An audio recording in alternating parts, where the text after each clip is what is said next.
Dhaka board 2025-এ আসা right from verse দেখো কত সোজা একটা প্যাসেজ, একটু চিন্তা করতে হয় কিন্তু সোজা, ঠান্ডা মাথায় তোমাকে সলভ করতে হবে। আমি বারবার বলি, পরীক্ষার হলে যাও বা বোর্ড কোশ্চেন সলভ করতে বসো, তোমাকে মাথাটা সবসময় ঠান্ডা, মানে খুব বেশি ঠান্ডা রাখতে হবে। ওই সিংহামের মতো হওয়া যাবে না, আতা মাসি সাতাকলি, ঠিক আছে? তার মানে মাথা গরম করা যাবে না, ঠিক আছে? সেই জায়গা থেকে আমি বলবো, চলো এই যে right form of verbs, right forms of verb Dhaka board 2025 সালে এই প্যাসেজটা এসেছিল। অসাধারণ একটা প্যাসেজ, অসাধারণ একটা প্যাসেজ, এবং এখান থেকে শেখারও আছে আমাদের। সেই জায়গা থেকে আমি বলবো যে চলো এই প্যাসেজটা খুব ঠান্ডা মস্তিষ্কে আমরা সলভ করে ফেলি। ইন দিস ওয়ার্ল্ড, এই যে পৃথিবীতে, ট্রুথ রেইন ওভার ফলসুড, এই যে সত্য কি করে বলো দেখি, মিথ্যার উপরে জয়লাভ করে, তাই না? এখন আমি যদি বলি যে সব সময়, এটা কিন্তু একটা চিরন্তন সত্য কথা, যে এই পৃথিবীতে কখনোই মিথ্যা জয়লাভ করতে পারে না। সাময়িকভাবে জয়লাভ করতে পারে, বাট আমরা আপাত দৃষ্টিতে হয়তো খেয়াল করতে পারি যে জয়লাভ করেছে, কিন্তু মিথ্যা কিন্তু কখনোই জয়লাভ করতে পারে না। সত্য সত্যের পথে অবিচল থেকেই বিজয় লাভ করে, তাই তো? সেই জায়গা থেকে এই যে কথাটা বলা আছে, এটা কিন্তু একটা চিরন্তন সত্য কথা। কি কথা বলো? চিরন্তন সত্য কথা। চিরন্তন সত্য কথা থাকলে সেটাকে আমাকে কোন টেন্সে করতে হয় বলো দেখি? প্রেজেন্ট টেন্সে করতে হয়, তাই তো? এবার দেখো, এই যে সেন্টেন্সে একটা মাত্র ভার্ব আছে, এটা ফাইনাইট ভার্ব, তার মানে আমাকে সাবজেক্টের দিকে তাকাতে হবে। সাবজেক্টটা এখানে কি বলা আছে বলো? সাবজেক্টটা বলা আছে ট্রুথ। এটা কি অবশ্যই সিঙ্গুলার? তার মানে আমাকে কি করতে হবে বলো দেখি? আমাকে ভার্বের সঙ্গে সিম্পলি জাস্ট এস বা ইয়েস যুক্ত করে দিতে হবে। তার মানে আমাকে বলতে হবে রেইনস, রেইনস, তাই তো? তাহলে আমি এভাবে বলবো যে in this world truth reigns over falsehood. তারপরে বলা আছে those who are always in the habit of speaking the truth, মানে সব সময় যারা সত্য কথা বলার অভ্যাসে থাকে, ঠিক আছে, ড্যাশ রেসপেক্টেড এভরিওয়্যার, তাদেরকে সব জায়গায় সম্মান করা হয়, ঠিক আছে? এই জায়গাটা একটু খেয়াল করো, খুব ভালো মতো খেয়াল করবে। দেখো এই যে হু, এটা হচ্ছে একটা ক্লোজ মার্কার, তার মানে হু থেকে শুরু করে এই যে বাকি অংশটা, এই যে বাকি অংশটা, ভার্বের আগ পর্যন্ত যে বাকি অংশটা, এইটা একটা ক্লোজ, ঠিক আছে? তাহলে এইটা একটা ক্লোজ, তার মানে এবার দেখো এই যে ভার্ব আছে, এই যে ভার্ব আছে, এই ভার্বটার সাবজেক্ট কোথায়? এই ভার্বটার সাবজেক্টটা হচ্ছে দোজ। এই ভার্বটার সাবজেক্টটা কি বলো দেখি? দোজ। এবার দেখো দোজ দ্বারা কি বোঝানো হয়েছে? কিছু ব্যক্তিকে বোঝানো হয়েছে, তাই না? কিছু ব্যক্তিদের বোঝানো হয়েছে। এখন দেখো এই যে ব্যক্তিরা কি নিজেই নিজেকে সম্মান করে? না, করে না। এটা কারো দ্বারা সম্মান করা হয়। তাহলে প্যাসিভ ভয়েসে করতে হবে। প্যাসিভ ভয়েস করার শর্ত কি? তোমাকে সাবজেক্ট অনুযায়ী আগে টু বি ভার্ব আনতে হবে। প্রেজেন্টের প্যাসেজ, তার মানে দোজ আছে প্লুরাল, তার মানে তোমাকে এখানে কি আনতে হবে বলো দেখি? তোমাকে এখানে আর আনতে হবে, তাই না? তার পরবর্তীতে কি করতে হবে? ভার্বের ভি3, তার মানে তোমাকে বলতে হবে রেসপেক্টেড, আর রেসপেক্টেড, ঠিক আছে?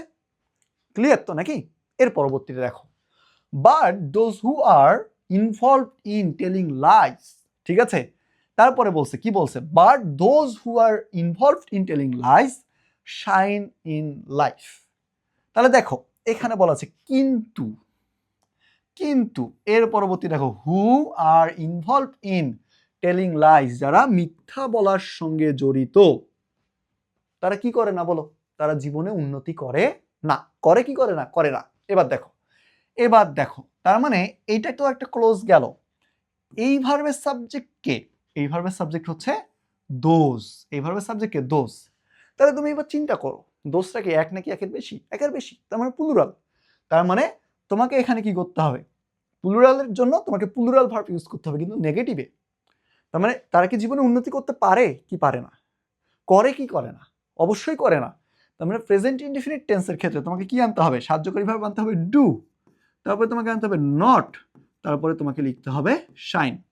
অথবা তুমি যদি এভাবে চিন্তা করো উন্নতি করতে পারে না, তখন তুমি সেই অর্থে এখানে বলতে পারো যে ক্যান নট শাইন। ক্লিয়ার? বুঝতে পেরেছি? এর পরবর্তীতে তুমি খেয়াল করো, that is why we see that many great men in the history used to preach, কি বলছে বল দেখি? Preach truth among their countryman. তার মানে এই কারণে আমরা দেখতে পেতাম যে আগের যুগে কিছু কিছু কি ছিল, যে মানে হচ্ছে মহৎ মানুষ ছিল যারা তাদের যে দেশবাসী ছিল তাদের মধ্যে কি যে হচ্ছে এই যে সত্য প্রচার করত। এই যে প্রিচ মানে কি বলো দেখি? প্রিচ মানে হচ্ছে প্রচার করা।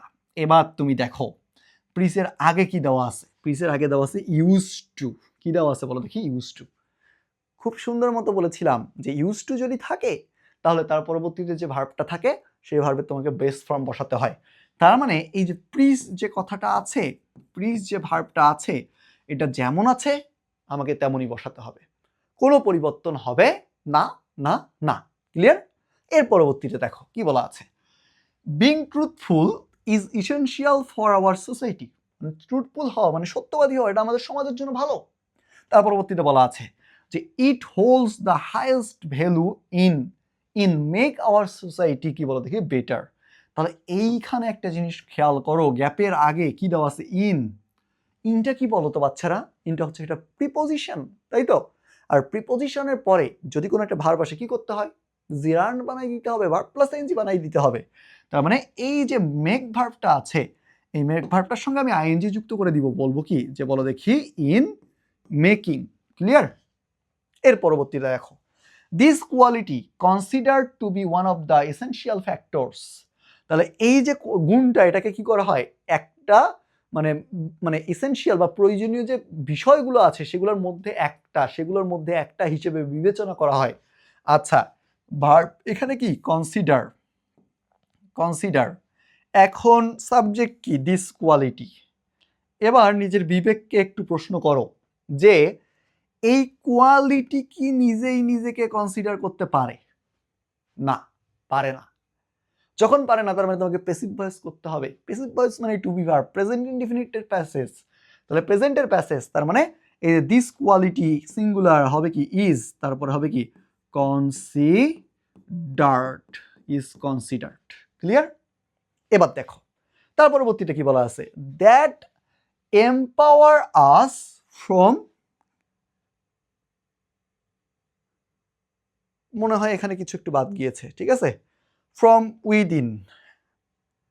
আচ্ছা, উইদিন দ্য সোসাইটি বা এই জাতীয় কিছু একটা ছিল, কিছু হয়তো বাদ গেছে এখানে। দেখো, a truthful man is a trusted person. একজন সত্যবাদী ব্যক্তি কি? একজন বিশ্বস্ত মানুষ, বিশ্বাসযোগ্য মানুষ। অ্যান্ড দিস ট্রাস্ট, এবং এই যে ট্রাস্ট, এই যে বিশ্বাসটা আছে, বিল্ড কনফিডেন্স ইন আস, আমাদের ভিতরে কি করে? আত্মবিশ্বাসের তৈরি করে। তার মানে এইখানে দেখো বিল্ড একটা মাত্রই ভার্ব আছে, আমাকে তাকাতে হবে সাবজেক্টের দিকে। সাবজেক্টটাকে বলো, সাবজেক্টটা এখানে হচ্ছে ডিস্ট্রাস্ট, এই যে বিশ্বাস, এইটা। তাহলে এই বিশ্বাসটাই তো তৈরি করতে পারে, কনফিডেন্স তৈরি করতে পারে, তার মানে এটা অ্যাক্টিভই হবে। তাহলে প্রেজেন্টে ট্রাস্ট সিঙ্গুলার, তার মানে আমাকে ভার্বের সঙ্গে এস বাই এস যুক্ত করতে হবে, আমাকে বলতে হবে বিল্ডস। ক্লিয়ার? এর পরবর্তীতে দেখো, confidence makes us feel better. এই যে দেখো ভাইয়া, খুব ইম্পর্টেন্ট একটা রুলস তোমার একাডেমিক প্লাস অ্যাডমিশনের জন্য। যদি তুমি কখনো কোথাও মেক দেখো, ঠিক আছে, মেকের পরে যদি তুমি কখনো ব্যক্তিবাচক অবজেক্ট দেখো বা বস্তুবাচক অবজেক্ট দেখো, মানে ব্যক্তিবাচকও থাকতে পারে বস্তুবাচকও থাকতে পারে, যাই থাকুক না কেন, ঠিক আছে, তোমাকে কি করতে হয় যে এই পরবর্তী যে ভার্বটা, এই ভার্বটা মানে ভার্বটার তোমাকে সবসময় বেস ফর্ম লিখতে হয়, ঠিক আছে। তার মানে তুমি কি করবা বলো দেখি, যে তুমি এখানে লিখবা যে কনফিডেন্স মেক আস, ঠিক আছে। তাহলে কনফিডেন্স আমাদের কোনো একটা কিছু করতে বাধ্য করে, মানে এই যে ফিল বেটার মানে ভালো ফিল করতে সাহায্য করে। তাহলে কোনো কিছু করতে সাহায্য করে, বাধ্য করে, এমন অর্থে তোমাকে মেক এর পরে যে অবজেক্ট থাকে তারপরে ভার্বের বেস ফর্ম লিখতে হয়। তার মানে তুমি এখানে সুন্দর মতো ফিল বসাই দিবা। ক্লিয়ার? তারপরে কি বলা আছে, when we start, তারপরে বলা আছে গেট, কি বলা আছে, comfortable with speaking the truth. এবার দেখো আমি যদি বলি কি বলা আছে এখানে, when we start get comfortable with speaking the truth we will begin to prosper। যখনই আমরা সত্য বলার সঙ্গে অভ্যস্ত হতে পারবো তখনই আমাদের কি হবে বলো দেখি, আমাদের মানে উন্নতিটা শুরু হবে। এবার দেখো এই যে স্টার্ট একটা ভার্ব, তাই না, এই ভার্বটার পরে এই যে গেট আরেকটা ভার্ব, তার মানে স্টার্টটা যেহেতু finite that should be non finite, তাই তো। তাহলে দেখো কোন নন ফাইনাইট, এবার তুমি স্টার্টকে প্রশ্ন করো যে when we start, যখন আমরা শুরু করি, কি শুরু করি বলো দেখি? গেটিং কমফোর্টেবল মানে কমফোর্টেবল হওয়া শুরু করি, তাই না? এই যে কি এর উত্তরে তুমি যেটা পাও সেটা অবজেক্টের জায়গায় যদি এটা ভার্ব থাকে তোমাকে কি বানাইতে হয়? জিরান্ট। তার মানে তোমাকে এইখানে সিম্পলি কি করতে হবে? গেটিং করে দিতে হবে, ঠিক আছে? তার পরবর্তীতে খেয়াল করো, তার পরবর্তীতে বলা আছে যে so we should try hard, আমাদের কি করা উচিত বলো দেখি? যে খুব বেশি চেষ্টা করা উচিত। কিসের জন্য চেষ্টা করা উচিত? Stay away from the lies, মিথ্যা থেকে দূরে থাকার চেষ্টা করা উচিত, তাই না? এবার দেখো, এই যে আমাদের চেষ্টা করা উচিত কি করতে? দূরে থাকতে। এই যে তে অর্থ দিচ্ছে, বা আমি যে চেষ্টা করব, এই যে কঠোরভাবে যে চেষ্টা করব, খুব বেশি যে চেষ্টা করব, চেষ্টা করার উদ্দেশ্যটা কি? চেষ্টা করার উদ্দেশ্যটা হচ্ছে যে কি হওয়া, মানে মিথ্যা থেকে দূরে থাকা। যখন এমন উদ্দেশ্য বোঝাবে ভাইয়ারা, উদ্দেশ্য বোঝানোর ক্ষেত্রে তোমাকে কি করতে হয় বলো দেখি? যে টু প্লাস ভার্বের বেস ফর্ম মানে ইনফিনিটিভ তোমাকে লিখতে হয়। তাহলে তোমাকে বলতে হবে to stay away from the light.